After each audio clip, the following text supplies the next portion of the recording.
Hey guys, tonight we're slipping back to a time where your day starts not with a phone alarm, but with the bray of a hungry goat in the mud-soaked courtyard just outside your wattle and daub hut. You peel open your eyes and realize your bed is more straw than mattress. Your blanket smells faintly of sheep, and your pillow, if you can even call it that, is a burlap sack stuffed with old hay. There are fleas. They do not care that you're new here.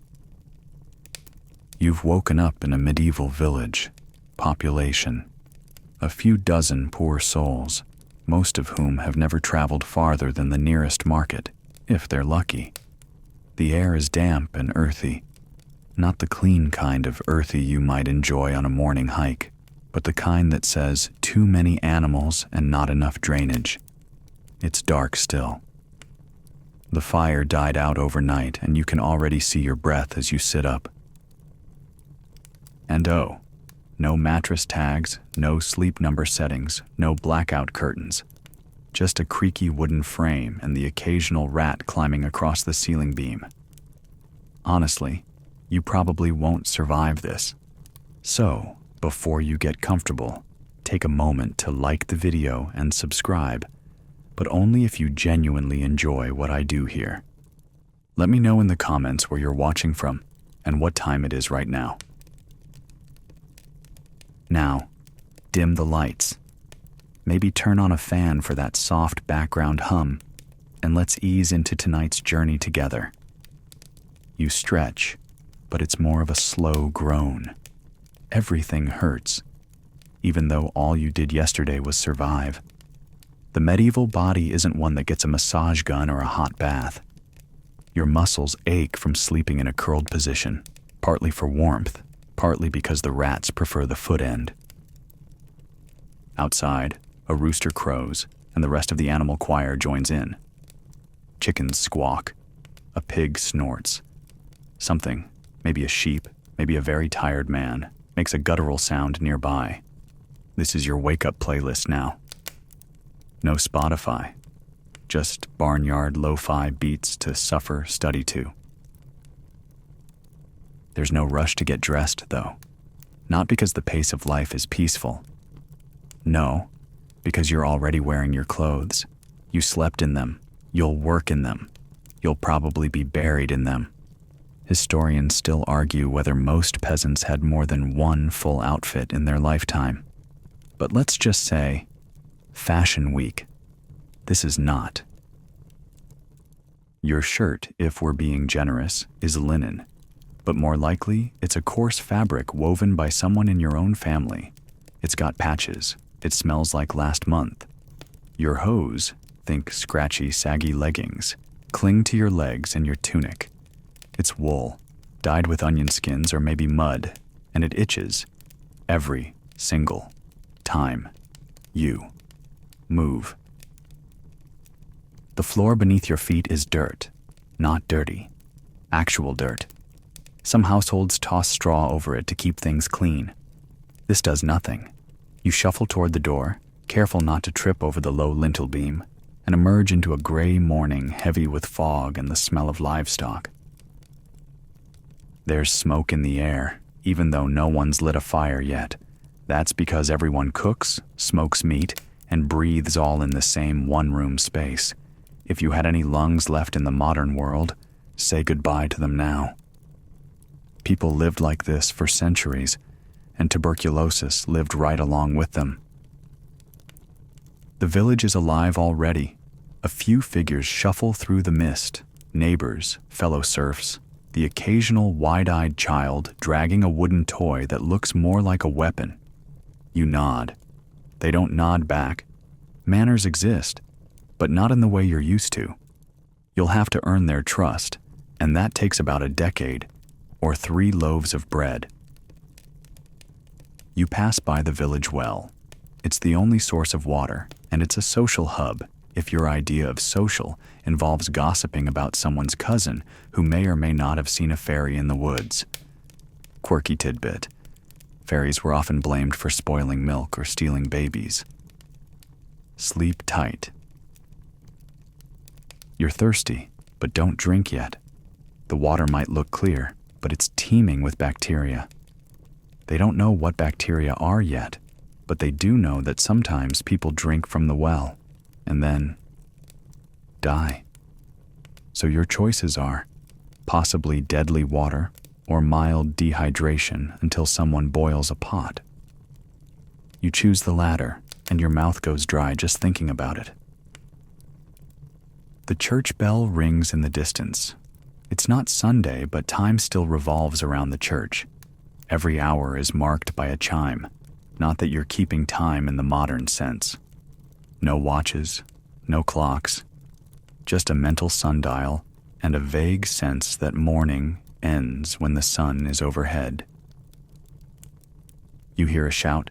Someone's pig has escaped again. This is not unusual. Animals roam freely, including inside homes, and if you lose a pig, you could literally lose your income for the year. That pig was your future bacon, your bargaining chip at the market, your prized possession with hooves. A barefoot boy races past you, chasing it. You feel underdressed and overdressed at the same time. At the far end of the village, there's a manor house, larger than the huts, made of stone and arrogance. That's where the Lord lives. You don't look directly at it for too long, not unless you want trouble. You're a serf, which is basically a fancy word for owned. Not quite a slave, not quite free. Historians still argue whether serfdom was more brutal than chattel slavery, but let's just say, freedom of movement isn't exactly on the table. Suddenly, there's a horn blast. It's time. Your day is beginning, officially. You step into the mud path, shoulders already slumping, and march toward your designated patch of field. Welcome to the mud ages. You'll be here a while. Breakfast isn't so much a meal as it is a mild delay in your growing hunger. You make your way back to the hovel. Calling it a home feels too generous. And by now, the fire has been coaxed back to life with some dry twigs and what might be animal dung. It smells exactly how you'd imagine. Someone has stirred a pot hanging over the flame. It's barley gruel again, not oatmeal. Not porridge with brown sugar and cinnamon. This is barley boiled in water until it gives up all texture and joy. No salt, no milk, no fruit. Those are luxuries you only hear about from traveling monks or that one guy who swears he saw a lemon once. You grab a wooden spoon that's been carved out of what used to be part of a chair leg. There's no plate. The pot is the plate. You scoop up a few thick, bland mouthfuls. The texture is what I'd call slightly less firm than wall paste. You chew anyway, even though chewing doesn't do much. Some mornings, if the fates are kind, or if you've managed to trade a few eggs to the village baker, there might be bread. Not fluffy sourdough or toasted rye. This is black bread, hard as a rock, full of coarse ground flour, and sometimes extra protein in the form of dead weevils. Quirky detail, people often dunked their bread in ale to soften it. Ale was safer than water. Also, yes, you're now technically day drinking. The bread cracks when you bite it. You hear your own tooth protest. You try to remember what modern dentists feel like. You can't.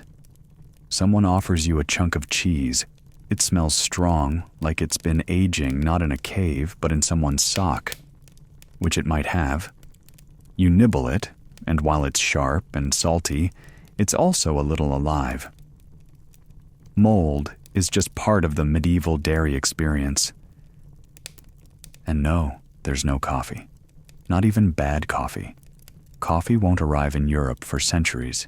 There's no tea either. No hot chocolate. Your only options are ale, yes, with breakfast, watered down ale, or pottage water, basically the liquid left over from boiling yesterday's turnips. You take a sip. It's warm. It tastes like regret. You look around at the others. your fellow villagers, each one sporting a face like a cracked leather boot. Nobody smiles. Smiling isn't really a thing unless a wedding or an unusually shaped turnip is involved. You make eye contact with a wiry old man gnawing on what may once have been a radish. He nods. You nod back. That's breakfast conversation in the 1300s. The meal is eaten standing or squatting near the fire.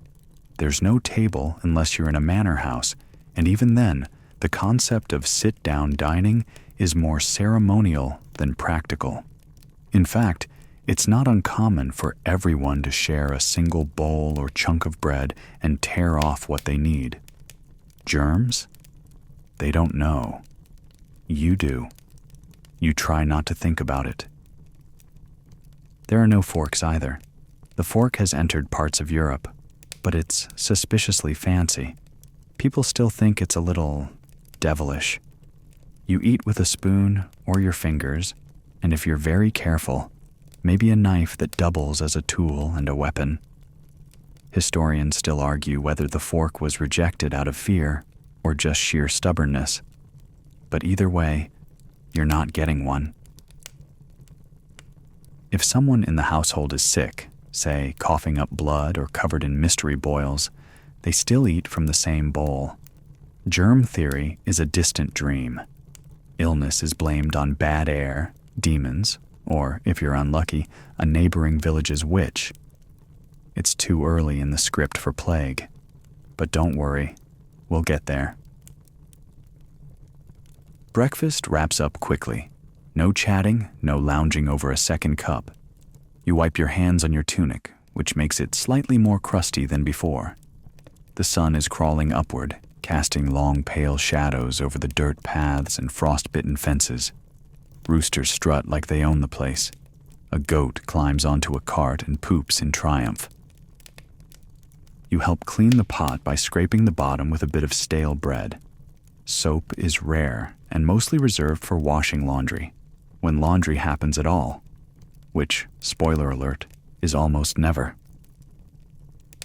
You do a quick inventory: belt pouch with one copper coin, possibly counterfeit, a string of dried onions, and a crude wooden comb. You're ready for the day, as far as the medieval checklist goes.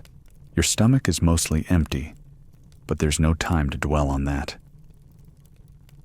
Outside again, you pass a child who offers you something sticky and brown, clutched in a grubby palm. You ask what it is.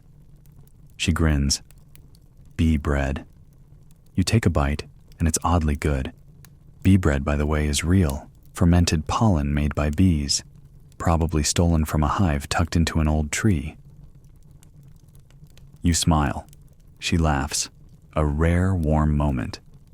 Then she sneezes directly into your face. You sigh, wipe it off with your sleeve, and brace yourself. If that girl has anything contagious, it's yours now.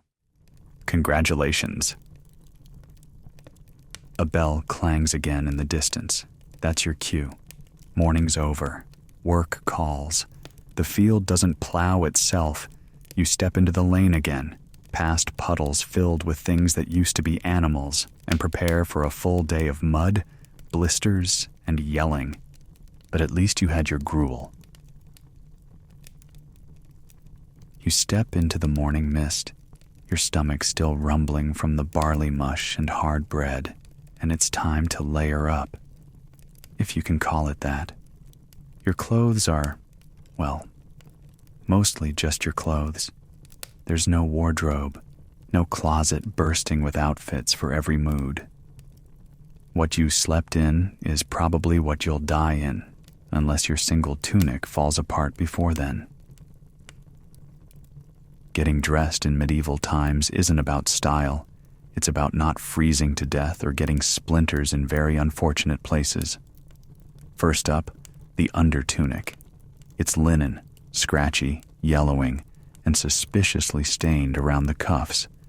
It's meant to sit between your skin and your outer tunic, but let's be real. You sweat through it within an hour. No deodorant, no washing machine, no chance. Then you throw on your hose. These are not pants. They're more like medieval leggings held up by a cord, maybe tied to your belt, maybe just hoping for the best. They sag in all the wrong places and pinch in others. You try not to sit too fast. On top of that, a tunic. Wool. Thick, stiff, itchy. Think of it like a short dress with extra sleeves. If it's dyed a dull green or brown, congratulations. You're blending in with every bush and mud puddle around. If it's blue or red, fancy. That means someone in your family had access to rare dye or, more likely, stole it. Quirky tidbit. Urine was actually used in dyeing cloth to help fix colors. So if your tunic's especially vibrant, you may want to keep that info to yourself. There's no elastic, no buttons unless you're rich. Just laces and guesswork.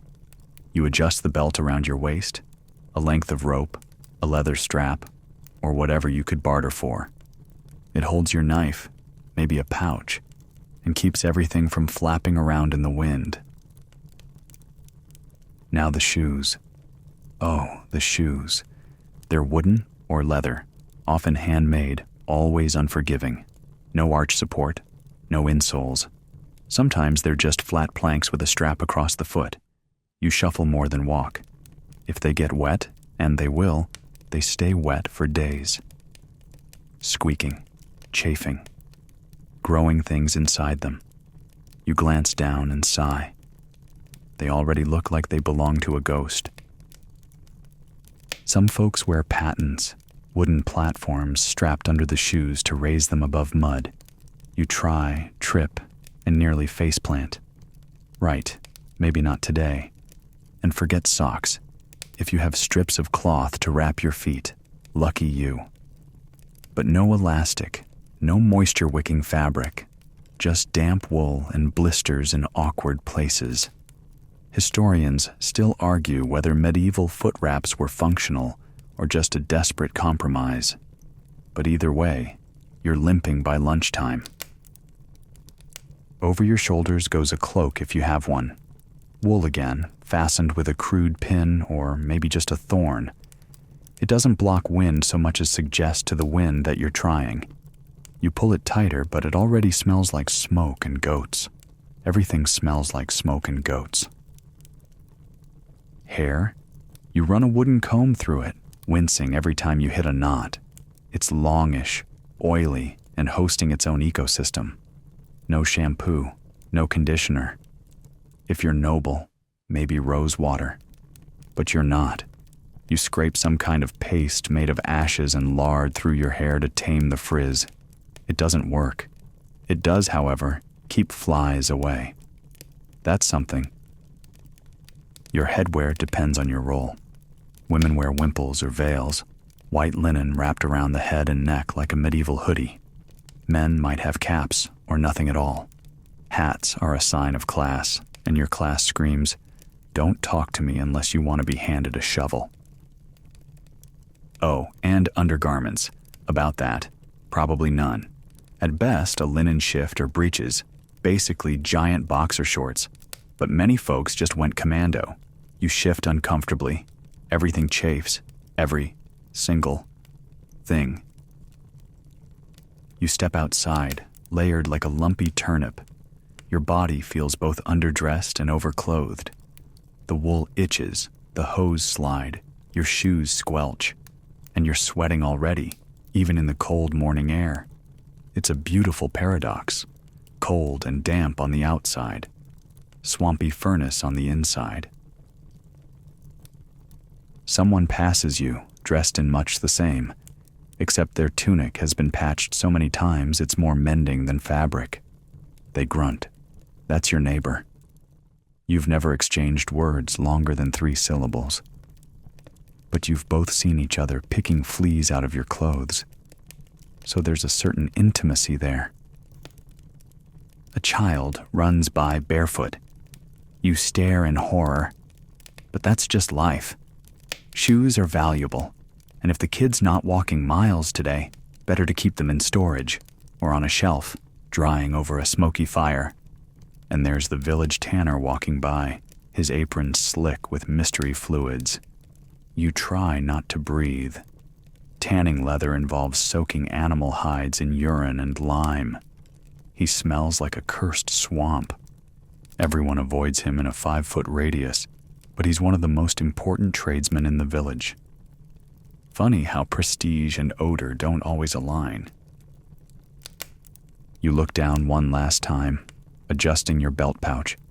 It's barely holding on. The threads are fraying. You make a mental note to beg someone with needle skills to patch it up. Then you remember, needles are rare. Thread is rarer. And nobody's patching anything unless you bribe them with ale or fresh eggs. With every step toward the field, your tunic pulls, your hose slip, your shoes squish, and something sharp pokes your lower back through the belt. Probably a splinter from the spoon you forgot was tucked back there. You leave it. Congratulations. You're dressed. You're uncomfortable. You're authentically medieval. And you're already counting the minutes until you can get undressed again. Not for comfort, just to stop sweating under 17 pounds of wool. By now the sun is fully up, though it does little more than cast a milky light over the village, like someone rubbed a candle across a cloudy mirror. There's no warmth in it, just a reminder that the day is officially underway and you have a job to do. That job? You're a serf. That means you're not technically a slave, but you're also not a slave. You owe your labor to the lord of the manor, and while you might get to keep a small chunk of what you grow, most of it ends up in someone else's cellar. You don't clock in, you just never really clock out. The path to the fields is slippery with dew and other substances. You dodge a pile of what you desperately hope is pig droppings and follow the well-worn trail past the pigsty, the henhouse, and old Marjorie's place, recognizable by the large goose that guards the doorway like a surly feathered bouncer. Soon, you're trudging through the open land beyond the last thatched roof. This is the commons, though there's nothing common about how it's used. The good plots are reserved for the lord. Your strip is narrow, far from the well, and mostly clay. Your tools? Not ergonomic, not even remotely sharp. You get a wooden-handled scythe with a blade that's been repaired so many times it's more rust than metal, and a hoe that's just a stick tied to a rock if you're unlucky. You take it with both hands and start chopping at the earth. The work is back-breaking. You don't really plow so much as scrape. Your breath becomes short within minutes, and you wonder how anyone does this for a lifetime. The answer is, they don't. Not without hunchbacks, bone spurs, and hands permanently shaped like claws. Your feet sink into the soil. The mud creeps into your shoes, soaks your wrappings, and by mid-morning, you're just part of the earth. Sweaty, itchy, muddy, and radiating mild despair. You wipe your forehead with your sleeve, adding a smear of dirt that you'll forget about until someone mistakes it for a birthmark. Now and then you glance around. Someone's ox has wandered too far. A small boy is chasing it while holding a stick like a sword. A few women are gathering herbs near the hedgerow, hoping to find something that isn't poison. Quirky detail. Medieval herb women often carried charms or sang spells while picking, just to be safe. Plants had vibes. You spot a scarecrow in one of the richer fields. It's just a bundle of rags tied to a post, but it has a faintly judgmental tilt to its head. You scowl at it and go back to hoeing. Work continues with barely a pause. The sun rises, your back bends, and your thoughts become soft and unfocused. You wonder if you were meant for this, if your hands are too soft, your spine too modern. Then you remember you're lucky even to be working the land. You could be hauling stones for the Lord's new tower, or shoveling waste from the manor's moat. A woman nearby sneezes hard. No one says, "Bless you." She spits into the dirt, wipes her nose with the edge of her sleeve, and keeps working. You do the same. That's the rhythm of the field. Plant, sweat, cough, dig, scratch, repeat. You pause for a moment and lean on your tool. Your shoulder pops. There's no chiropractor coming. You stretch awkwardly, hear another pop, and try not to scream. The midday break, such as it is, comes when someone clangs a bell made from an old helmet. Everyone stops. Not because it's lunchtime in a fun, modern sense, but because people are on the verge of passing out. You sit on the edge of your field, wiping sweat and crusted mud from your hands. Lunch is simple. A crust of that same black bread, possibly some cold pottage wrapped in a cabbage leaf, and, if you're lucky, a dried apple. You nibble in silence. Someone nearby has cheese. You make eye contact. They hide it. You sigh. Nearby, two men argue about the best time to sow beans. It sounds mild, but suddenly one mentions the moon phases, and things get heated. Historians still argue whether medieval peasants followed lunar calendars for planting. You remember vaguely, but right now it just sounds like a fistfight over vegetables. You finish eating. It wasn't enough, but it never is. You stand up slowly, joints clicking like a broken door hinge. A few birds flit by overhead, probably wondering what happened to the human's posture. Back to work. The afternoon sun isn't kind. There's no shade, and you can feel the wool of your tunic turning into a portable sauna. Sweat stings your eyes. Dirt sticks to your lips. You look down and realize your hands are blistered. Already. The tools have no padding, and the handles are splintery. One catches your palm and rips a small gash. You stick your hand in your mouth instinctively, then immediately regret it. Everything tastes like barn. A nearby crier passes on foot, shouting news from the market town 2 days' walk away. You catch bits of it. Taxes rising, a wedding feast, someone hanged for theft. You shrug. That's just another Tuesday. Eventually, a church bell rings again. Work is over. For now. You drag your tools back toward the village, shoulders hunched, body sore, fingers curled stiff from gripping a handle all day. You smell like wool, earth, and pain. Someone laughs nearby, probably at you, but you're too tired to care. The walk home is slow. You pass by your own field and glance back at the uneven rows you managed to dig. It's not great, but it's done. Mostly. You try to crack your neck. It doesn't crack. It just throbs. Even the chickens look more rested than you. You make it back to the village just as the sun starts its lazy descent, casting a golden haze over the muddy lanes and crooked rooftops. It's the kind of light that, if you squint, almost makes everything look romantic. You don't squint. You're too tired. Your legs feel like sacks of barley. Your shoulders ache from hours of swinging a crooked scythe, and something in your lower back is clicking ominously. So naturally, you need a break. You think about washing up, maybe just splashing your face or rinsing off the sweat. But then you remember, there's no bathroom. Not really. The concept of a bathroom hasn't quite been invented yet. What you've got instead is a field, a bucket, a bush, or if you're feeling especially fancy, a wooden bench with a hole in it perched over a pit. That's the luxury version. Most people, they just go.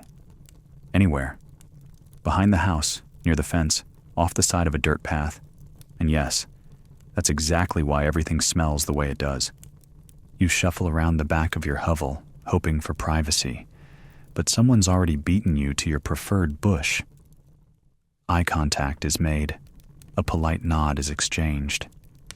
The moment is awkward. You keep walking. Eventually, you find a quiet spot, a vague corner near the goat pen where the ground is dry if you don't look too closely. You do your business as quickly and unceremoniously as possible and move on. There's no toilet paper, just moss if you're lucky, or leaves. You reach for some. You pause. Poison ivy exists now. And guess what? No one knows what it is yet. That rash you got last week? Yeah, that. You head back toward the communal well, thinking maybe a splash of water will make you feel human again. There's a line. Always. Women hauling buckets, kids splashing themselves, a dog drinking directly from the runoff. You lean over the edge of the well, lower the rope, and hear the familiar creak of wood and hemp. The bucket hits water. You pull it up, slow, heavy, sloshing. You dip your hands in, splash your face, and gasp. It's freezing. Refreshing, sure, but still tastes vaguely like mud and possibly something dead. You take another scoop, tilt it toward your mouth, and stop. You remember this morning's choice. Maybe die from the well water or wait for boiled stew juice. You settle for a mouth rinse and spit it out. Now comes the matter of washing. Everything else. If you were rich, you'd have a wooden tub in a private room, filled with hot water and scented herbs. But you're not rich. So bath time, when it happens, is a public affair, or something you do with a cold cloth and a strong sense of denial. Historians still argue whether peasants bathed regularly or rarely at all, but you're living the rarely version. Most folks don't bathe unless it's midsummer and there's a river nearby. And even then, not everyone joins in. You once heard someone say bathing too often makes you sick. That was probably your neighbor who smells like pickled onions.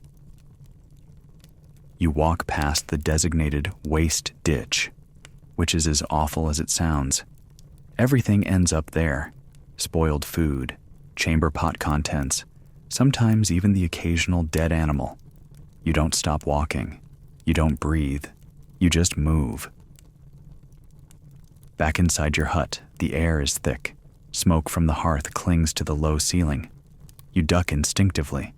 The fire is going again. Someone's boiling something in the pot. The scent is faintly turnipy. That's the smell of dinner, and we'll get to that soon enough. But first, you remove your outer layer, wool tunic, soaked with sweat and bits of straw, and shake it out. Dust explodes into the air. Your undertunic is clinging to you like wet parchment. You scratch your side. You scratch again. You try not to think about it, but yes, you probably have lice. Everyone does. It's almost a badge of honor. The only thing more common than lice? Denial. You pick up a flat comb with narrow teeth and run it through your hair. The comb catches on something. You stop. You do not investigate. There's a small wooden box near the fire, and inside is your hygiene kit. A rag, a nail scraper, and a tiny chunk of yellowish soap made from animal fat and ashes. You look at the soap. The soap looks back at you. You decide against using it right now. It's a special occasion kind of soap. Your nails are caked with soil. You scrape under them with a twig. It doesn't help much. Your fingers look like they've been gardening in coffee grounds. You take a seat on the low bench near the wall.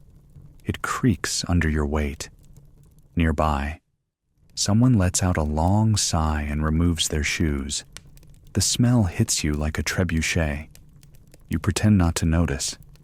It's the polite thing to do. The room dims as the sun dips lower. Shadows stretch along the dirt floor. You light a tallow candle, if you have one, or just sit close to the hearth. The flickering light makes everything feel softer, even though your skin is crawling and your feet are shriveled like pickles. Someone passes you a damp cloth. It's your turn to wash. You dab your armpits. You dab your face. You hand the cloth to the next person and try not to think about it. This is your version of a shower. There are moments, fleeting ones, when the warmth from the fire and the quiet murmur of the house almost lull you into comfort. You think, maybe I could get used to this. And then someone farts. Loudly, with eye contact. And just like that, you're back. Evening drapes the village in a heavy kind of stillness. Thick, smoky air hanging low as the last streaks of sunlight vanish behind the tree line. You hear the crackle of the hearth fire growing louder now that the day's noise is quieting, and your stomach gives an impatient growl. It's dinner time. Not that the medieval version of dinner is going to thrill your modern palate. Someone's been hovering over the cooking pot, stirring steadily with a stick that might also double as a walking staff or a child's toy sword. You peek inside. It's grayish, sort of soup, sort of not. Chunky in a way that makes you suspicious. Tonight's dinner, like most nights, is a pottage, a thick stew of whatever was lying around. And tonight, what's lying around appears to be turnips. Lots and lots of turnips. Turnips, some dried peas, and a few weeds pulled from behind the outhouse. If there's any meat, it's more spiritual than actual. Maybe a knucklebone left over from a feast 2 weeks ago. You fish around for it, come up with a soggy root, and sigh. Still, it's warm. That's something. You scoop a ladle of the gray pottage into a chipped wooden bowl and take your place on a low stool. There's no formal table, no cutlery laid out with cloth napkins. You've got your spoon, maybe your fingers, and an unspoken understanding that if you spill anything, you lick it off your own sleeve. There's bread, again. It's drier than it was at breakfast, if that's even possible. You soak it in the pottage. The bread disintegrates, becoming one with the turnip soup. You chew anyway. Not because it tastes good, but because it's warm and your stomach doesn't care what your taste buds think. Conversation is limited, mostly grunts, a few quiet comments about the weather, and a whispered complaint that the neighbor's chicken keeps laying eggs on the roof. Someone mumbles something about dreams. Someone else just groans. If you're lucky, there might be a tiny piece of salted fish. It's hard, chewy, and almost entirely bone. You bite down and crack something, not the fish. You stop chewing. You wonder if dental emergencies existed in medieval times. They did. We'll get there. For now, just swallow. And don't look at the cat licking the corner of the pot. That's dessert, apparently. Across the fire, someone uncorks a small jug of ale. It's thin, brown, and vaguely fizzy. Not like modern ale. This is what happens when you ferment barley with whatever lives on your ceiling. Still, it's safer than water. Everyone drinks it, including the kids. Hydration is a community effort. You take a sip. It's warm, slightly sour, a little chewy. But it's calories, and that counts. Then comes a lull. That familiar moment when everyone's eaten just enough to remember how tired they are. Someone snores, someone scratches. Someone leans their head against the wall and starts to drift off right there in the smoky glow of the fire. You shift in your seat, trying to ignore the sudden, unwelcome itch behind your ear. You scratch it. You scratch harder. You glance down at your tunic and think, fleas again. Of course, they come with the territory. You're just a mobile snack bar to them. Historians still argue whether fleas were simply tolerated or actively fought against. But here, now, it's clear. No one's winning this war. The smoke from the fire thickens as the logs settle into embers. Your eyes water. There's a reason chimney designs hadn't quite figured themselves out yet. The smoke just hangs there, swirling, smudging everything it touches. Someone stokes the coals with the same spoon they just used for soup. You watch a rat scurry across the beam above. No one flinches. That rat probably has a name. Maybe a personality. He's family now. You set your bowl down, mostly empty, and rub your hands together near the fire. They're cracked, stained, and a little swollen, but they're warm. You lean back, resting your head against the cool wattle wall, and for a moment, you let your eyes close. Then, someone starts chewing loudly. So loudly. You open one eye. It's the old woman by the door. No teeth, just gums. And still, she finds a way to make each bite echo like a medieval timpani. You close your eye again and focus on the fire. Try to ignore the gnawing, the scratching, the flatulence. There's something oddly peaceful about it all. The routine, the low murmur of a family, or some approximation of one, gathered after surviving another day. Even if your cloak still smells like wet goat, and the pottage is 70% root vegetable anxiety.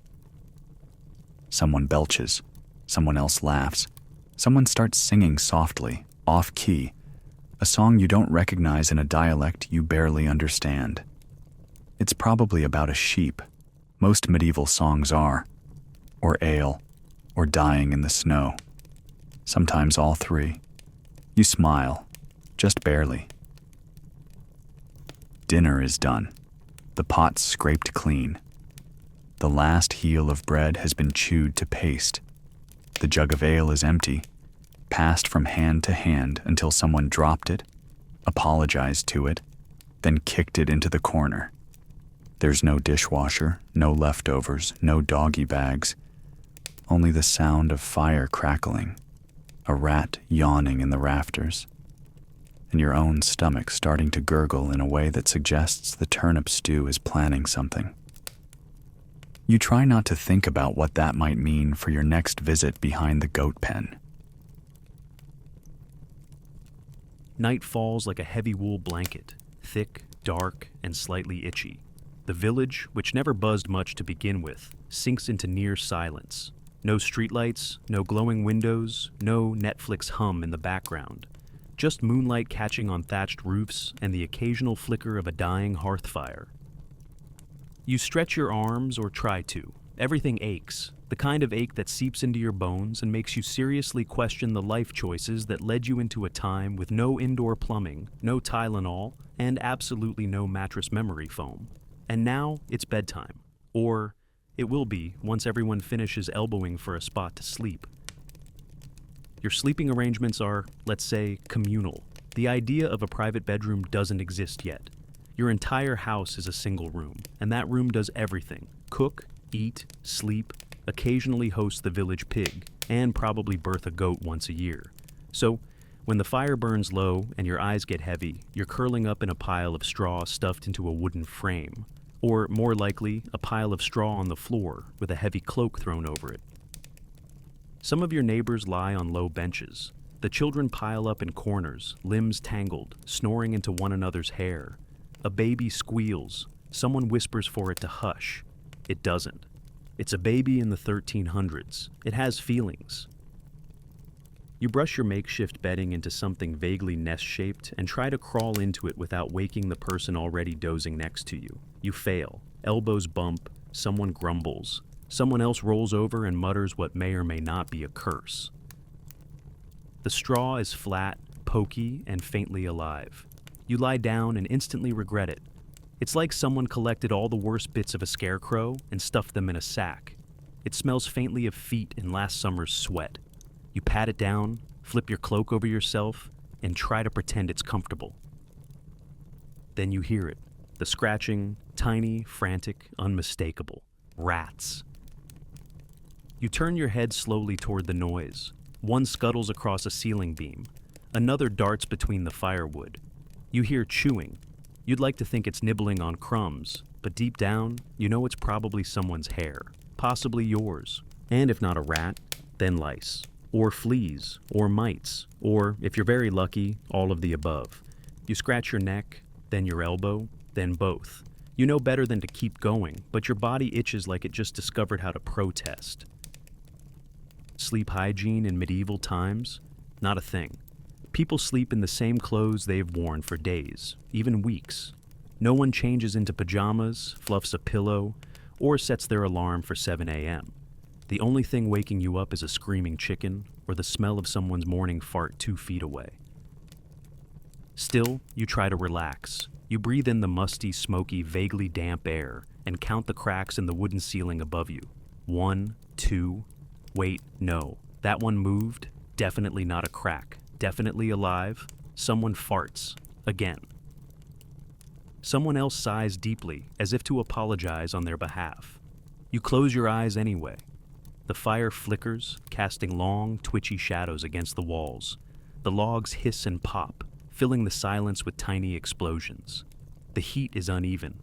Your feet are roasting, but your shoulders are cold. You shuffle under your cloak and feel the sharp poke of straw in a place no straw should poke. You think about moving. You don't. Moving means waking the person next to you who's already drooling on your sleeve. Outside, the wind picks up. It rattles the door. You hear something howl in the distance. A wolf? Possibly. Or maybe just the tanner's dog having existential thoughts again. Quirky tidbit. Some folks in medieval Europe believed dogs could see ghosts and would howl to warn of death. Sweet dreams. You roll over and try to find a better position. There isn't one. The floor beneath you is cold and uneven. A rock digs into your rib. A flea hops across your cheek. You reach for it, slap blindly, and hit someone's foot. They grunt and kick you. You apologize. They snore and reply. Eventually, you drift towards sleep. Not a cozy, dreamy slumber, but the kind of sleep that just happens because your body gives up. It's the medieval version of passing out. Too tired to care about comfort. Too itchy to truly rest. Too cold to dream anything pleasant. And then, of course, you wake up, because you have to pee. You lie there for a moment, bargaining with yourself. Maybe you can hold it. Maybe it'll go away. Maybe you can sweat it out. Nope. You rise slowly, trying not to wake the house. The floor creaks. Someone rolls over and mutters about demons. You slip past the sleeping bodies, duck under the low lintel, and push open the door. It's dark. Very dark. The kind of dark that feels thick, like it's pressing on your face. You take a shaky step outside, holding a candle stub that does absolutely nothing. Your breath fogs in front of you. The ground squelches beneath your feet. You shuffle to the edge of the garden and do what you have to do. The stars above are bright and endless. The air is cold, sharp, and smells faintly of wood smoke and damp hay. You sigh, a little louder than you should, and then slip back inside. The house is still. The rat is back. The baby whimpers once. You crawl into your straw nest again and try, somehow, to fall asleep. Tomorrow is another day. You're not ready for it, but it's coming anyway. Somewhere around what your modern brain might guess is 3 a.m. You wake up. Not gently, not peacefully. You're startled out of sleep by something moving near your ear. Could be a mouse. Could be a rat. Could just be a chunk of straw having a little midnight migration. You don't check. Your eyes adjust to the murky interior of the hut. It's darker than dark. Thick with shadows, the kind of blackness that seems to hum. A single ember glows faintly in the hearth. You stare at it, half dazed, trying to remember where or when you are. Then your nose reminds you, you're in medieval Europe, and you're not alone in bed. You shift slightly and feel it, the firm, unmistakable crunch of straw collapsing under you. Something tiny hops off your chest. A flea, probably. You'd greet it like an old friend if you weren't so deliriously tired. But the real horror of the night isn't vermin. It's the rats. You hear them again. One scuttles across the beam overhead, claws tapping like impatient fingernails. Another rustles near the food sack. You pull your cloak tighter, curl into yourself, and try to pretend they don't exist. Rats are part of medieval domestic life. No one likes them. Everyone tolerates them. They live in the walls, the rafters, the hay, the storage bins, and sometimes in your shoes if you leave them off for too long. They eat everything: crumbs, candle wax, cloth, hope. One skitters too close, and you slap the ground instinctively. You miss, but the sound wakes a nearby sleeper. They grunt, mutter something about the devil, then roll over and resume snoring. You lie still, staring into the dark, listening to the sounds of other people sleeping. Soft snores, the rustle of linen, a cough that goes on just a little too long. Don't worry, we'll get to medieval healthcare soon. You hear someone whispering, a prayer maybe, or a dream, or just sleep talking about chickens again. Eventually, you fall back into something resembling unconsciousness. When the morning light seeps through the cracks in the wall, it's not a gentle awakening. It's abrupt, sharp. The rooster starts first, shrill and relentless. Then the pigs join in with a chorus of grunts. A baby wails. Someone stokes the fire with a fresh stick, and the room fills with the smoky scent of wet wood and burnt soup crust. You sit up, your neck creaks, your eyes itch, and your body has reached a new stage of soreness, something between twisted tree root and ancient cart axle. You glance down and notice the rat has returned. It's sitting, rather boldly, near the ashes of last night's dinner, munching on what might be a turnip peel. You both stare at each other for a moment, a mutual understanding. He's just doing his job. You too. You stretch your legs and immediately regret it. Your knees crack like a sack of kindling. You rotate your ankles, brush straw from your hair, and sniff. Yep, that's you. That damp, gamey smell rising like steam from your tunic. 100% organic you. You step outside to catch a breath of morning air. But the air isn't better. It's just different. Out here, it smells like smoke, manure, sweat, mildew, and, on a good day, freshly baked bread if someone's oven hasn't collapsed. But today isn't one of those good days. Today, it smells mostly like pig and wet wood. You wander toward the edge of the path. The bathroom is still wherever you make it. You consider using the outhouse-style bench over the pit behind the mill. But you remember someone saw a snake in there last week. You weigh your options. Snake pit versus awkward eye contact behind the barn.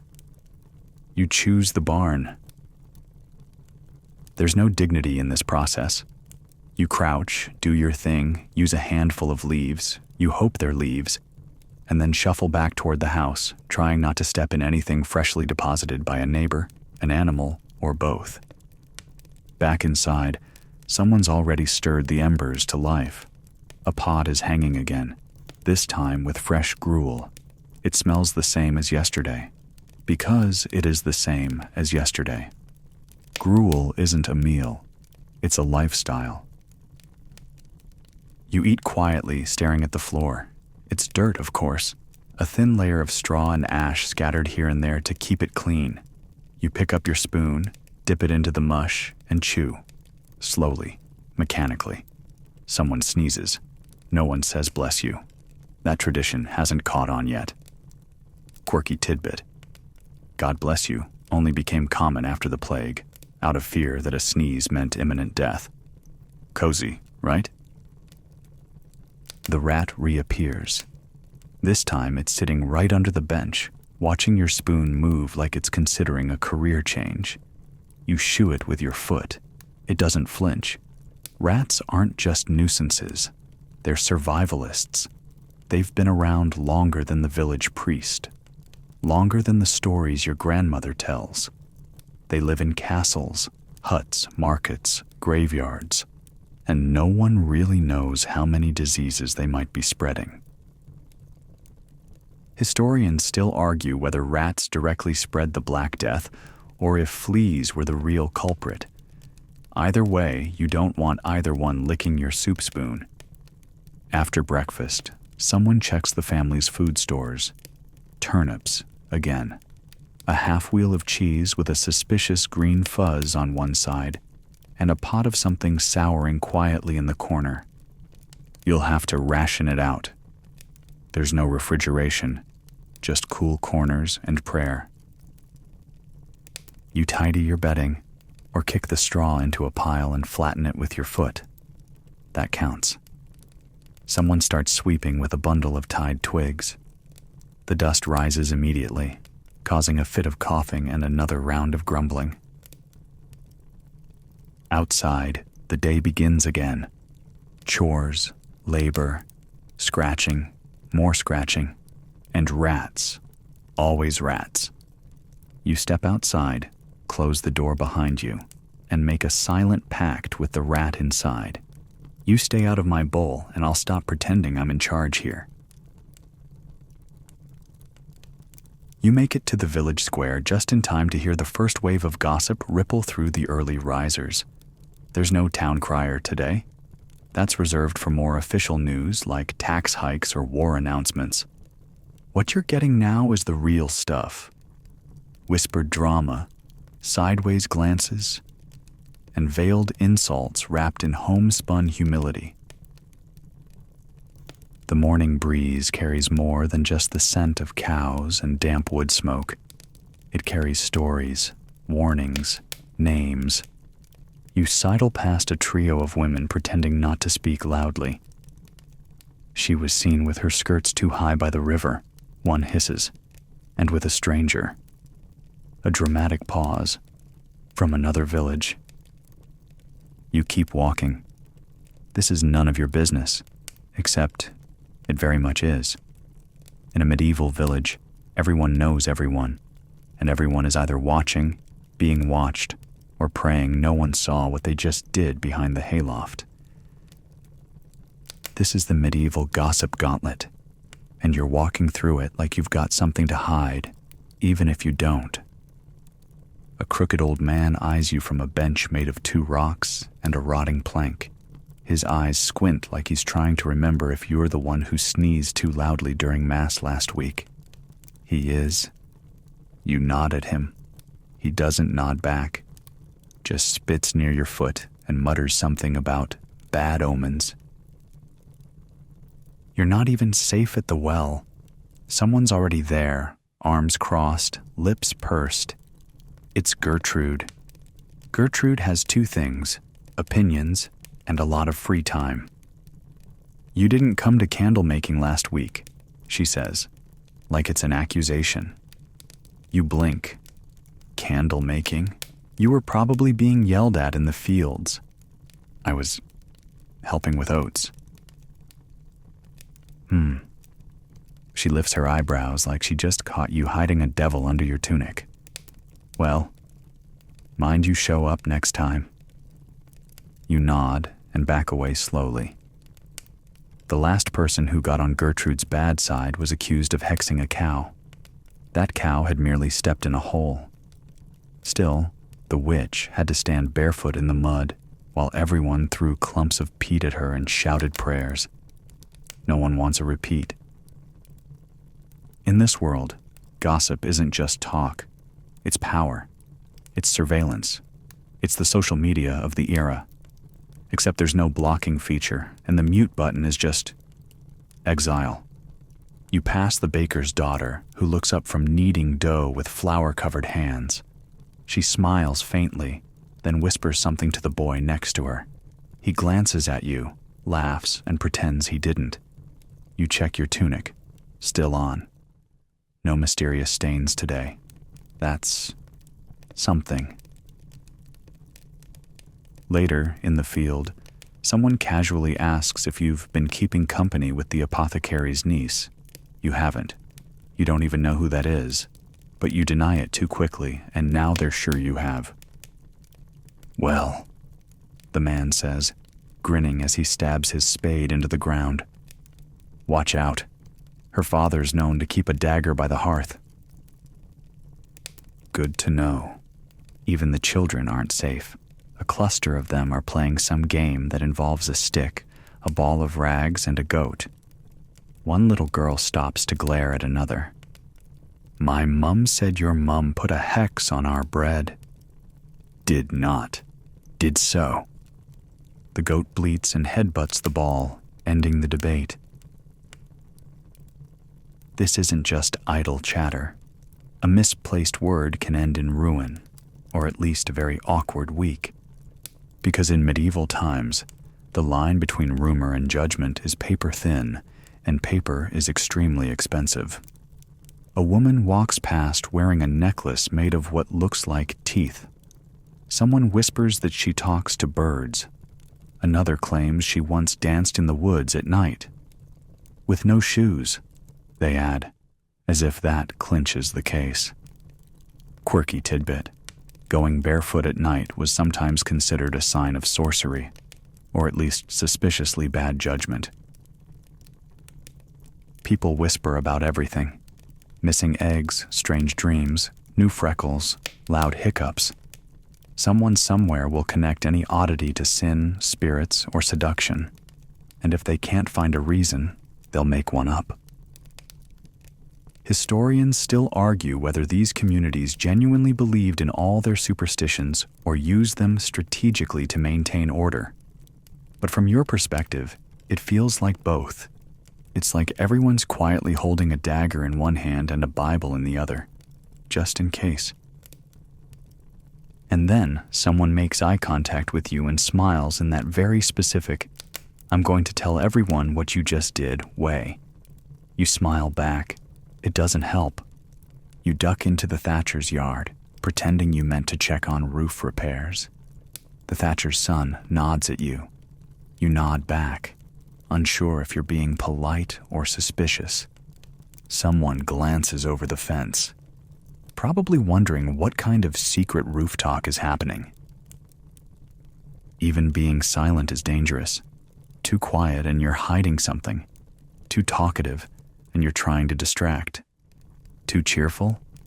Must be up to something. Too gloomy? Definitely cursed. You can't win. By afternoon, you've been accused, subtly, of consorting with witches, skipping candle duties, seducing someone's cousin, whom you've never met, and possibly poisoning the pig feed, even though that pig has always walked funny. You walk home with your head down, not from shame but sheer social exhaustion. You pass Gertrude again. She smiles thinly. "Evening?" she says, which in medieval gossip speak could mean anything from hello to "I'm watching you." Probably both. At home, someone asks how your day was. You shrug. Fine. But you know it's only a matter of time before someone knocks on your door with questions about why your bread looks unusually light today, or how your turnips grew faster than the others. So you whisper a quiet little prayer that tonight, maybe, just maybe, the rats will be louder than the rumors. The sun sets slowly, bleeding orange and crimson over the hills, casting long shadows that stretch like gossip across the village. The church bell rings again, not a melodic invitation, more like a weary clang that says, "Yes, it's time again. Bring your guilt." It's Sunday, and that means church all day. There's no skipping it, not even a little. The church isn't just for worship. It's your social duty, your calendar, your only guaranteed indoor activity of the week. Missing Mass isn't like calling in sick to brunch. It's public, it's noticed, and people will talk. So you rise early, even though your body begs for more sleep. Your clothes are the same as yesterday, because they're the only clothes you have. You brush off the worst of the straw, run your fingers through your hair, to push it into something less haystack on fire, and slip out into the chilly morning. The village is already funneling toward the church. Everyone walks. No one's driving up in a horse-drawn limo. The lucky few ride donkeys or wobble atop a creaky cart. The rest of you? It's muddy boots, tired feet, and the low hum of early morning complaints. The church looms ahead, made of gray stone and wooden beams. It's both sanctuary and threat. Part community center, part warning label. Step inside, and everything feels colder, holier, and just a bit more echoey than you'd like. You duck through the arched doorway and take your place on a wooden bench. No cushion, no pew, no back support. Just a long, flat plank that's been polished smooth by generations of uncomfortable behinds. A priest begins to chant. In Latin. You don't speak Latin. Nobody around you speaks Latin. But it's not about understanding. It's about enduring. You sit. You stand. You kneel. You sit again. It's choreographed discomfort. Every prayer is long. Every song is longer. And the homily? Forget it. He's going off script, preaching about eternal damnation with the passion of someone who's pretty sure most of you are headed there. You blink slowly, trying to stay awake as he waves his arms, warning against sin, lust, greed, smiling too much, chewing too loudly, and possibly that new barley ale that tastes a little too cheerful. The room is dark, lit by tiny stained glass windows and a few dripping candles. Smoke curls toward the ceiling, mixing with incense and the distinct aroma of wet wool and unwashed serfs. You shift. The bench groans. So does your spine. Someone coughs behind you. Not a polite cough. A deep, phlegmy, post-plague cough. You resist the urge to scoot forward. Social distancing isn't invented yet. There's a short pause in the service for confessions. People line up one by one to tell the priest their sins. You glance around. What even counts as a sin anymore? Working on Sunday? Stealing bread? Thinking about butter too long? You shuffle forward and make something up that sounds appropriately guilty. I stole 2 eggs. And also I thought unholy thoughts about the baker's daughter. The priest nods, unimpressed. He's heard worse. He gives you a few Hail Marys and moves on. Later comes communion. You kneel again, this time with your knees protesting so loudly they might qualify as heretics. The priest offers the host. Thin, stale, papery. You take it. It sticks to the roof of your mouth. You try not to gag. Then the sermon resumes. The day stretches. You lose all sense of time. You begin to hallucinate a little. Was that a bird flying inside the church? Has the statue of Saint Somebody always looked so disappointed in you? Someone behind you mutters, "This is the long one." You nod. Your legs have gone numb. It's not all fire and brimstone, though. Occasionally there's music, sort of. A few villagers with handmade instruments strike up a hymn. A lute, a shrill flute, maybe a drum made of goat hide. It's not pretty, but it's heartfelt. You hum along, even though the melody changes unpredictably, and half the words are mumbled. Somewhere in the back, a baby cries. Someone shushes it. Then someone shushes the shusher. By the end of the 3rd hour, you've mentally recited your entire life story to keep yourself occupied. You've prayed, sung, kneeled, stood, kneeled again, questioned everything, and considered whether eternal damnation might actually involve less sitting. Finally, the priest says the magic words, "Ite, missa est," go. The Mass is ended. The villagers erupt into movement like cattle released from a pen. There's a rush toward the door, not too fast, of course. Rushing would be unseemly, but definitely purposeful. Everyone pretends to walk slowly while actually walking very, very quickly. Outside, the air feels fresh, even if it's just because you're free. People talk in hushed voices about the sermon, or pretend to. Most of them were dozing with their eyes open. Some head to the churchyard, where gravestones lean at odd angles and kids climb over them like playground equipment. Others linger near the outer wall to exchange glances and suggestive comments about who fidgeted the most during Mass. Spoiler: it was you. And just when you think the day is yours again, someone announces, Vespers at dusk. Yes, there's more. Because Sunday isn't about rest. It's about relentless piety, long-winded sermons, and at least one solid moment where you fear your soul is in mortal danger because you nodded off during the 5th Psalm. Historians still argue whether medieval people truly feared eternal damnation, or if it was just the only show in town. But you believe it. A little. Especially after 8 hours on a wooden bench. By evening, you're spiritually exhausted and physically sore. You walk home in silence, trying to remember what the priest said about envy. Or was it sloth? Probably both. Inside your hovel, the fire's been relit. Someone ladles more of that eternal pottage into your bowl. You eat it silently, staring into the flames.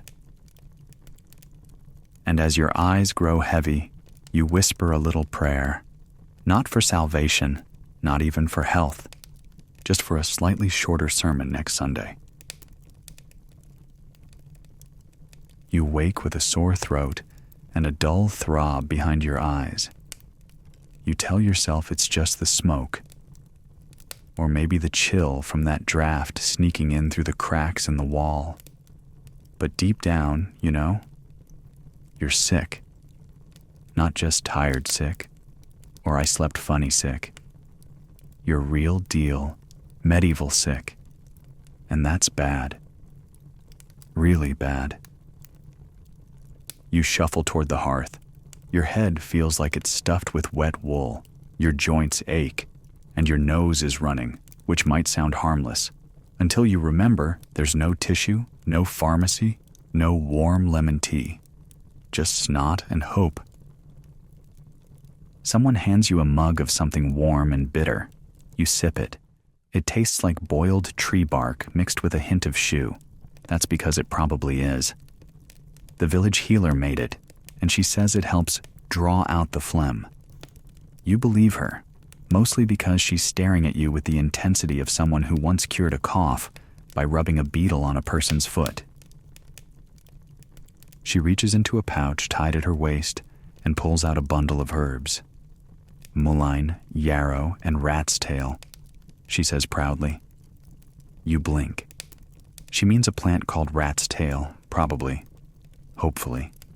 You drink the tea. You instantly regret it. She pats your back. Hard. If you throw up, that means it's working. Fantastic. Soon, word gets around. You're coughing. Your skin's pale. Someone says your ears look pointier than usual. Next thing you know, people are avoiding you like you're possessed, which, in medieval terms, is a very real possibility. Illness isn't just physical. It's spiritual, mysterious, and possibly your fault. You hear whispering. He's got the sweating sickness. Could be a curse. Remember what happened to Gregory?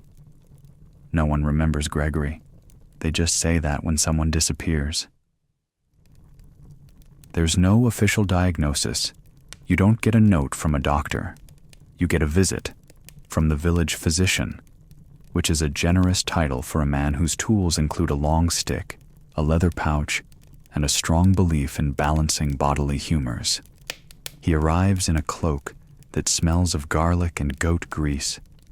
His hands are stained from herbs, or possibly ink, or possibly someone else's blood. You don't ask. He sits beside you and touches your forehead. Warm, he mutters, like he just discovered heat. Then he pulls out a jar. You tense. It's filled with leeches. Here we go. You know what's coming. Bloodletting. Because in medieval medicine, bad humors must be drained, especially if you're feverish or coughing or breathing slightly too heavily near livestock. He rolls up your sleeve and carefully places a leech on your forearm. It latches on. You feel it almost instantly. A slow, pulsing tug as it starts to draw blood. You try not to panic.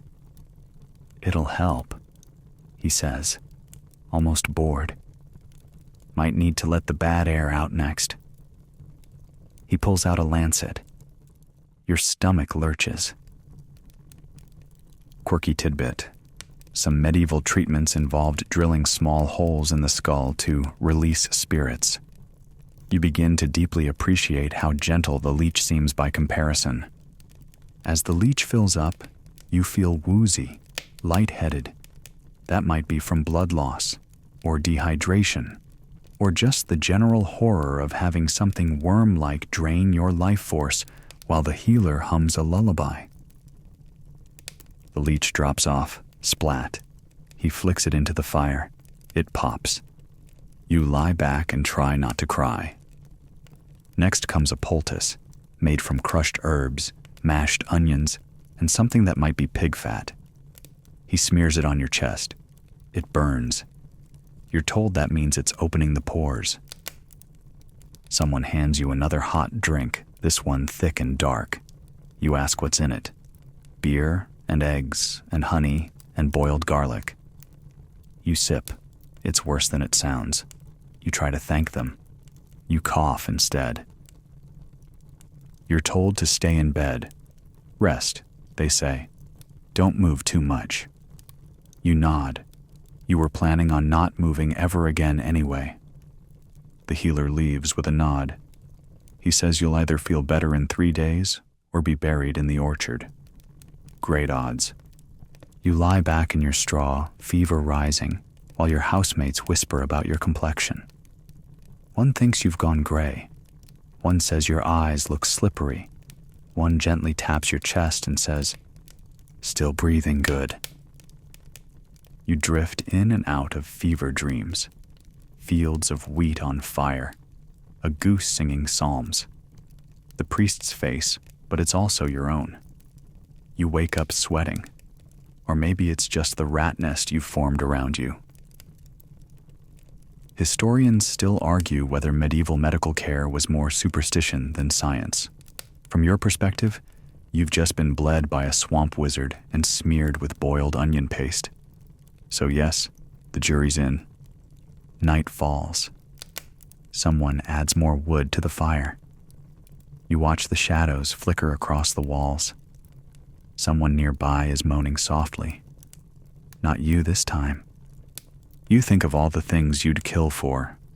A thermometer, a warm bath, cough syrup, a clean spoon, a pillow. Just one real pillow.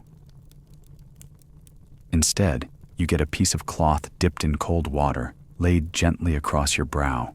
It smells faintly of lavender and barn. You whisper thanks. The person just pats your arm and mutters a prayer. And in that moment, sick, sore, and swaddled in medieval guesswork, you almost believe it'll work. Almost. You survive the night somehow, feverish, drenched in sweat, and haunted by dreams of talking leeches and judgmental chickens, but still breathing. And that, in medieval terms, is a good day. You wake up stiff and clammy. The cloth that was gently placed on your forehead now clings to your cheek like an old lettuce leaf. You peel it off and sit up slowly. The room spins a bit. then settles into its usual dusty, smoky blur. You exhale, and it comes out like steam. Today, you've got a new problem. Your tooth hurts. Not a dull ache, not a little twinge. This is medieval toothache, the kind of pain that radiates through your jaw and into your brain. You can't eat, you can barely think. You touch your cheek and flinch, swollen, warm, possibly harboring its own opinion. You try to shake it off, but you know what's coming. You've heard the stories. There's no dentist, no antiseptic, no just make an appointment. Here, if your tooth goes bad, your options are few. Endure the pain until it either stops or kills you, or have it pulled. And there's no Novocaine, no laughing gas, no soothing ambient music in a clean tile-floored room, just a wooden stool, a pair of iron tongs, and someone with strong arms and a questionable sense of compassion. You stagger toward the one person in town who deals with teeth. The blacksmith. Yes, him. He's the only one with the tools and the grip. Not because he's trained, but because he's used to pulling nails from timber and branding iron. Same idea, different target. You arrive at his forge, the heat hitting you in the face like a slap made of fire and sweat. He looks up from his work, face smeared with soot, arms like tree trunks. He gives you a once-over and says, "Tooth, is it?" You nod, unable to open your mouth without groaning. He wipes his hands on a rag, which somehow makes them dirtier, then pulls out a rusted pair of iron pliers that look like they were last used to remove a horseshoe. You sit on a log. He stands over you. You want something to bite on? You nod again. He hands you a strip of leather. You jam it between your molars and pray to every saint whose name you can remember. The blacksmith doesn't hesitate. He grabs your jaw with one hand, the pliers with the other, and wedges them into your mouth. You feel metal on enamel. A tug, a twist, crack. The pain is so sharp, so blinding, it breaks reality. Your vision goes white. Your spine goes rigid. Your soul considers leaving. There's a second tug, a wet pop, and then silence. He pulls the tooth out and holds it up like a prize. It's awful. Dark at the root, chipped, with something greenish stuck to one side. You try not to look. He drops it in a bucket. You spit blood onto the dirt floor. The leather strip is torn nearly in half. "You'll live," he says cheerfully. You are not so sure. The pain is different now. Not gone, just relocated. Raw and echoing. Your mouth throbs with every heartbeat. There's no gauze, no ice pack, just a wad of cloth someone hands you, and the knowledge that infection is a very real possibility. Back home, someone offers you a broth made of boiled herbs and barley water. You try sipping it, but every drop stings. You grimace, clutching your cheek. Someone suggests applying goose fat. You don't know if it helps, but it does make you smell worse, and that's something. Historians still argue whether medieval tooth pullers were healers or just enthusiastic amateurs. Either way, you've had your first extraction, and there's no going back. You lie down again, cheek swollen, pain thudding in rhythm with the footsteps outside. You can hear life continuing. Chickens squawking, a baby wailing, someone chopping wood. You're not expected to work today. A missing tooth earns at least one day of rest, right? Someone brings you a boiled onion to press against your jaw. You hold it there and try not to cry. The rat in the corner seems concerned, or hungry. Hard to say. By evening, the pain is manageable. Kind of. You've gone a little numb. Whether from shock or medieval pain tolerance, who knows? Someone plays a sad tune on a flute carved from bone. You're not sure if it's for you or just the general melancholy of tooth loss season. Either way, it helps. You glance at the hearth and wonder how many teeth have been pulled by that same fire. Dozens? Hundreds? Maybe some were buried. Maybe some were tossed in the soup. You're too tired to care.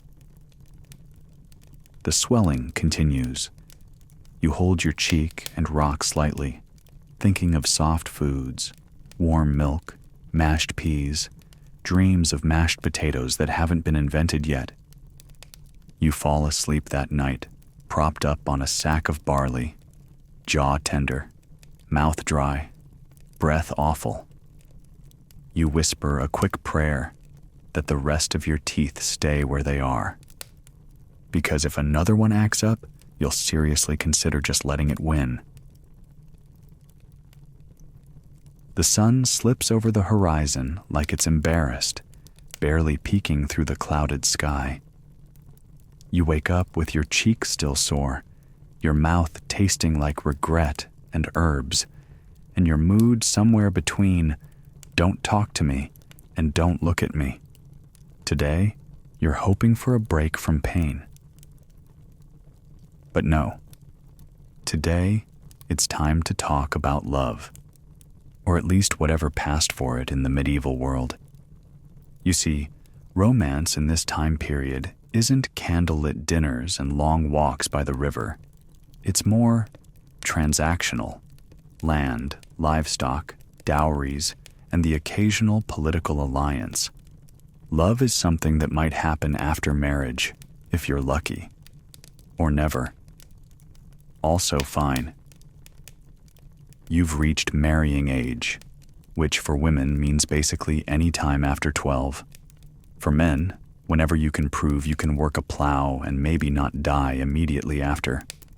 You're somewhere in that vague, not dead yet range, so congratulations. You're eligible. But don't get your hopes up about grand love stories. There are no dating apps, no mixers, no romantic letters scented with perfume. There's just your family, the neighbor's daughter or son, and a lot of very awkward conversations over fence posts.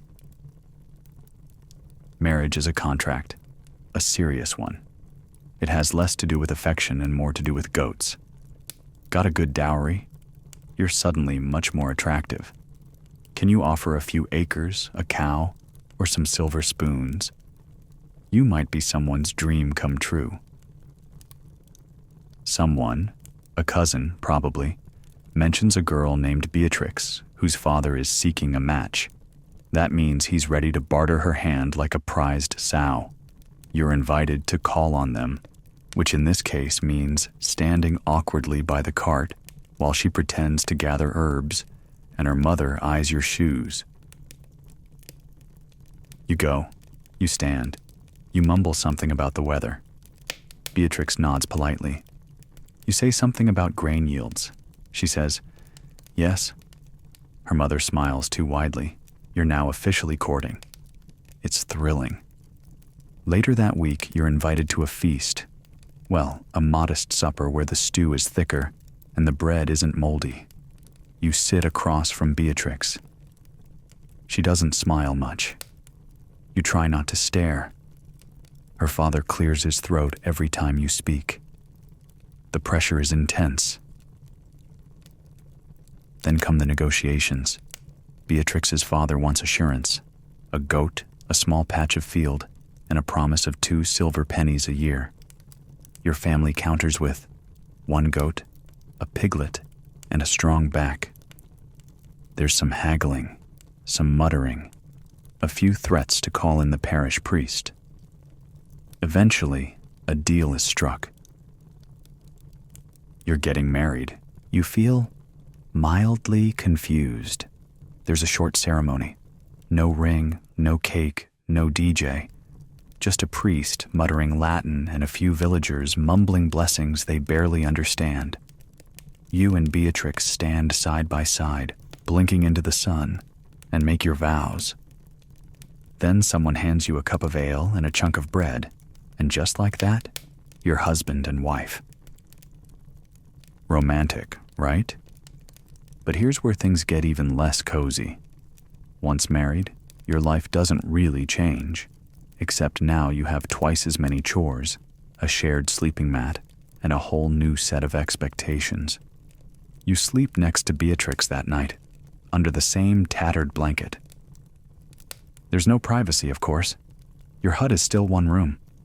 You lie side by side, staring at the rafters, trying to figure out if she's asleep or just ignoring you. You whisper something. She hums in reply. That's as close to intimacy as you're going to get for now. Because marriage isn't about passion. It's about surviving winter together. It's about harvesting enough turnips so your future children don't starve. It's about making do. If you happen to like each other, that's a bonus. If not, well, at least there's ale. And children? They come fast, too fast. Birth control as a concept is mostly wishful thinking. There are some methods, herbs, strange charms, even a goat bladder used as a kind of early condom. Yes, really. But none are particularly effective. You blink, and suddenly you're sharing your one-room home with a tiny, screaming version of yourself who needs constant attention and will probably grow up to repeat the same cycle. The midwife comes when Beatrix goes into labor. She smells like rosemary and something vaguely metallic. She brings cloth, a knife, and a bowl. That's the entire birthing plan. There's pain, screaming, prayers, a lot of sweat. Eventually, there's a baby. And if everyone's lucky, they all survive. You stare at your newborn, amazed and terrified. It sneezes. Someone says that's a sign of strength. Another person says it's bad luck. Everyone's an expert. Historians still argue whether most marriages were affectionate partnerships or solemn, weary alliances. What you can tell, lying awake next to your new wife, is that it's mostly work. Heavy, endless work. But it's also the only path available. Love isn't a choice. It's a maybe. Some couples find ways to laugh together. You might share a joke while mucking out the chicken coop. You might smile at each other across a shared bowl of pottage. These are your love languages now. But flirtation, romance, tread lightly. Even a smile at the wrong person can stir the gossip pot. And if the village thinks you're stepping out of line, emotionally or physically, you might find yourself summoned to explain things to the priest, or worse, invited to public penance. And then there's the chastity belt rumor. It's mostly myth. The idea that women were locked in iron contraptions is more symbolic than real. But still, it lingers, like so many things in medieval life. Half believed, half mocked, and entirely uncomfortable to think about. Tonight, you and Beatrix lie quietly. The baby whimpers. The fire dies down. Someone farts in the corner. You glance over and whisper, "You okay?" She grunts. Close enough to love? You wake up to the sound of shouting. Not the usual kind. No one arguing about who left the pig gate open or whose goat ate the priest's herbs. This is different, urgent, sharp. You sit up, already knowing something's wrong before your feet hit the dirt floor. Outside, villagers are running, half-dressed, carrying bundles, dragging children by the hand. You rush to the door, still chewing a piece of crusty bread you barely had time to taste, and step into chaos. Smoke, not just from the hearths. This is thicker, blacker, billowing over the treetops. A raid? A fire? A plague cart? Maybe all three. Welcome to the other half of medieval life. Everything going very wrong. Today, it's a fire. The Thatcher's house has caught. Probably a cooking accident, maybe a spark from the forge, or a candle tipped by a passing chicken. It doesn't matter how it started. What matters is that half the roof is already gone, and flames are licking at the beams like they're hungry. You grab a bucket, join the chain, and pass it down from the well. It's not fast, it's not effective, and the water sloshes out with every step. But you keep going, heart pounding, arms aching. Eventually, the fire dies, or runs out of fuel, or gets bored. The house is half gone. Soot-streaked children sniffle beside their parents, clutching what few things they salvaged. A cloak, a stool, a small, terrified dog. You sit down, sweating, shaking, hands burned from the heat. You were lucky this time. But that's the thing about medieval life. Luck is the difference between a close call and a funeral. Later that day, someone coughs. A deep, wet, chesty cough. You freeze. Others do too. One person mutters the word under their breath like it might summon it. Plague. You know the signs. Everyone does. You've heard the stories, even if this isn't that year. Still, fever, chills, swelling, and then the end. Fast, brutal. You find yourself staring at your own hands. Did you touch the sick man's bucket? Did you sit next to him at church? Did he cough near the bread? The village tightens. People begin to keep their distance. Children are told to stay indoors. The healer starts burning dried herbs in bunches and waving them through the air like they'll push away death. Quirky tidbit. People once stuffed posies into their clothes and burned juniper to ward off plague air. Hence, a pocket full of posies. Yes, that nursery rhyme. One family leaves, just vanishes into the woods in the middle of the night, cart loaded with chickens and children wrapped in blankets. Others whisper that fleeing just spreads the disease faster. Historians still argue about how people understood contagion in these times, whether it was the air, the stars, divine punishment, or some unholy mix of all three. But when you're here, in the thick of it, fear doesn't care what causes it. It just wants out. And if it's not plague, it's something else. Starvation. You've had 2 bad harvests this year. The grain was moldy. The apples were small. The sheep died from worms. Food is scarce. You've already started thinning the stew, stretching the barley, praying over every meal like it's your last. Because it might be. You walk into the woods hoping to find mushrooms or something vaguely edible. You find a dead crow. You move on. At home, the bread is thinner, rougher. You scrape the mold off and eat it anyway.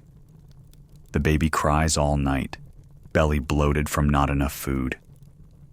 You can't explain why you're angry at a crying child, but you are. Just a little. You try not to think about the winter ahead. Then someone knocks on your door. It's a messenger, grim-faced and dust-covered. "The king's men," he says. "They're passing through." And just like that, you're back outside, watching armored riders trot down the muddy lane. Their horses look better fed than any child in the village. One man shouts orders. Another collects gifts for the Lord. You know what that means? You give up a chicken. Your neighbor gives a sack of barley he was saving for winter.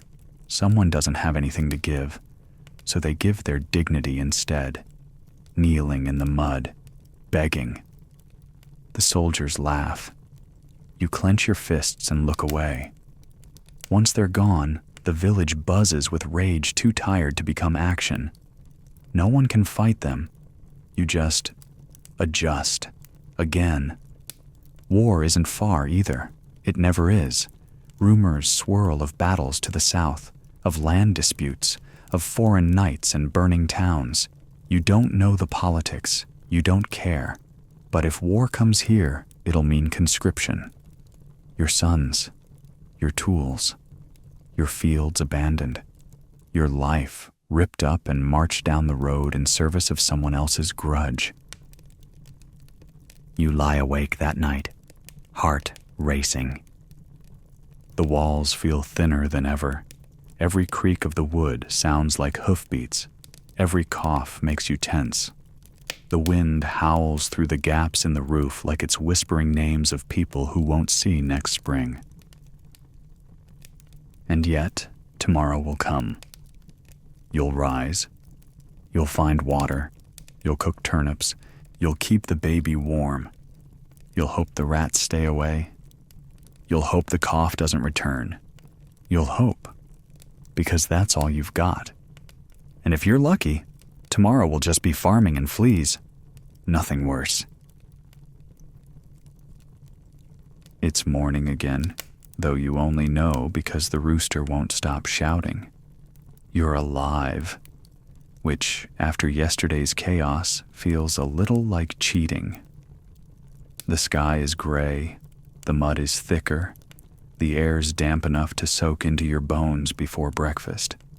But there you are, still breathing, still hungry, still itchy. You're 30 years old today, and in medieval terms, that makes you ancient.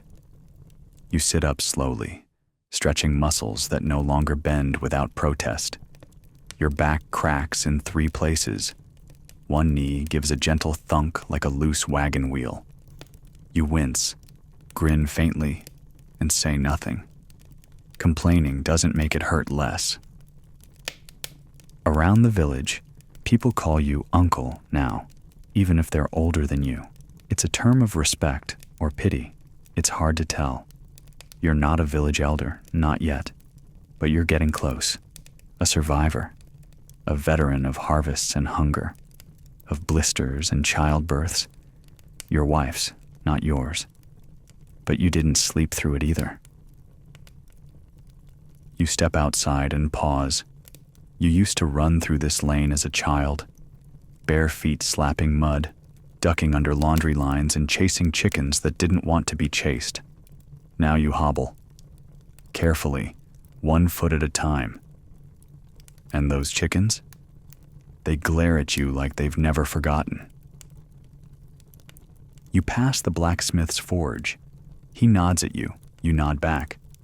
Neither of you speaks. Your tooth socket still tingles from that incident. You're both pretending it never happened. It's easier that way. Today's work isn't field labor. It's repair day. You've been assigned to mend the village fence. You pick up your tools, stretch again, and get to it. The fence is crooked, old, more hole than wall. You hammer new posts into the earth, tying them together with what passes for rope, twisted strips of bark and leftover cloth. It's quiet, peaceful, almost, until someone mentions wolves. Apparently, one was spotted last night, sniffing near the pigsty. You sigh. Add night watch rotation to your list of responsibilities. At least you've still got your hearing. Some of the older men say they can't hear wolves anymore. You can.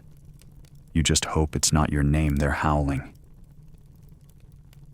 In the afternoon, you join a small group around the fire. Not for gossip, not this time, just stories. And you're part of it now. The storytelling circle.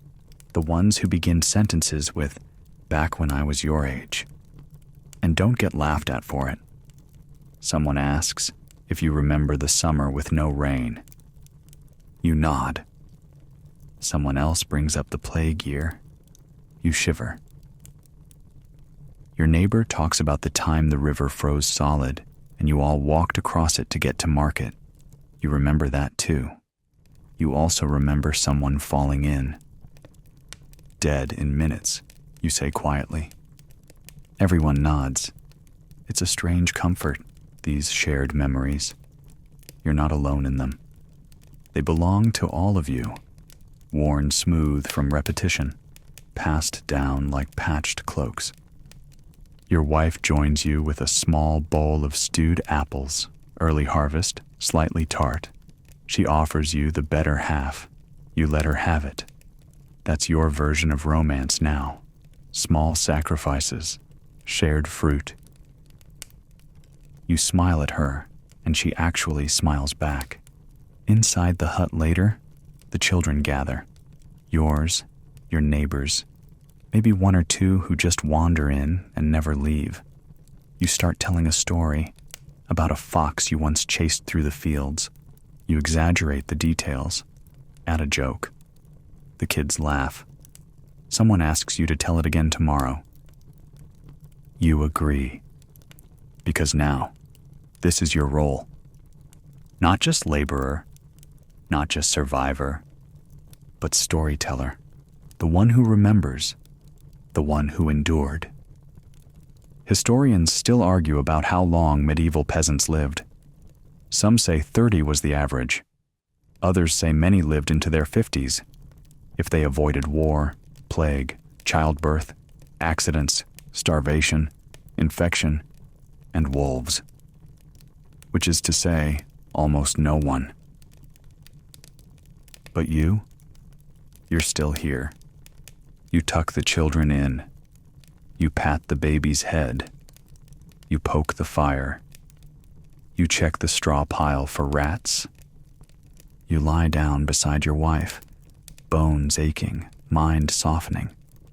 Outside, the wind rustles the trees. The stars blink in silence. You've lived a whole life, hard, short by modern standards, but full. And as your eyes drift closed, you think, you made it. Somehow, some way. You're 30. You're ancient, and you're free to sleep. So now, the story slows. The flames in the hearth die down to soft orange embers, casting their last sleepy flickers against the wattle walls. The wind outside grows gentle, like breath slipping through leaves. Somewhere, an owl calls once, then quiets. Your bones are heavy now, wrapped in the hush of night, blanketed by the soft creak of timber and the slow settling of the straw beneath you. That strange ache in your shoulder has dulled. The soreness in your jaw has given way to the rhythm of your heartbeat. Even the itch from the old flea bites seems to pause, respectful now, letting you rest. You've walked so far through this world of mud and fire, toil and tale.